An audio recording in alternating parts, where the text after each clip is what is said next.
Huu ugonjwa wa polio madhara yake makubwa ni mawili.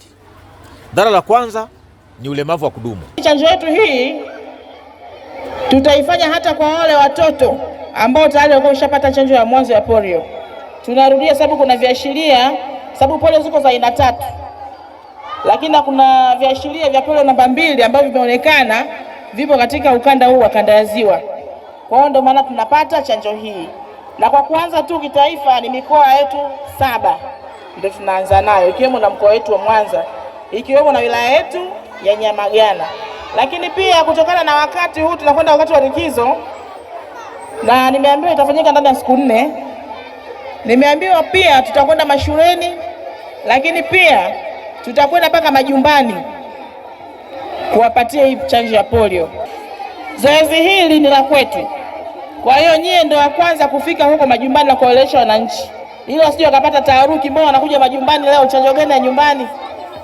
Kwa hiyo wananchi, mimi nawasihi sana tuweze kuipokea chanjo hii, lakini watoto wetu tuhakikishe kuanzia miaka 0 mpaka miaka 10, hata kama wajirani yako mtaarifu aje apate hiyo chanjo.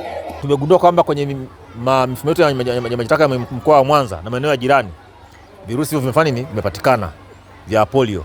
Kwa hiyo kwa mwongozo wa WHO na Wizara ya Afya, ikitokea virusi hivyo vimeonekana mahali, lazima watoto wote wakingwe ili wasiweze kupata huo ugonjwa. Kwa nini watoto?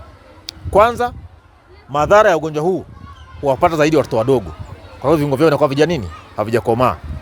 Lakini vile vile watoto wadogo ndio wana hatari kubwa ya kufanya nini, ya kuweza kula vile vimelea kuipata, kwa sababu wanatambaa chini, wanashika udongo na kadhalika.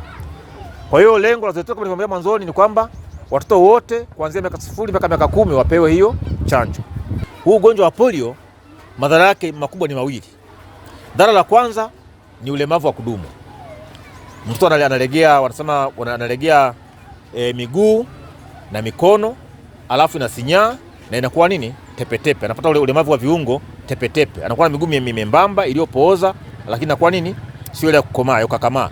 Na ulemavu huo ni wa maisha, hautibiki popote pale. Lakini vile vile madhara mengine ni kifo. Kwa hiyo tutaangalia ugumu wake. Mtu akiwa na ulemavu, gharama za kumtunza na kadhalika zinakuwa ni kubwa.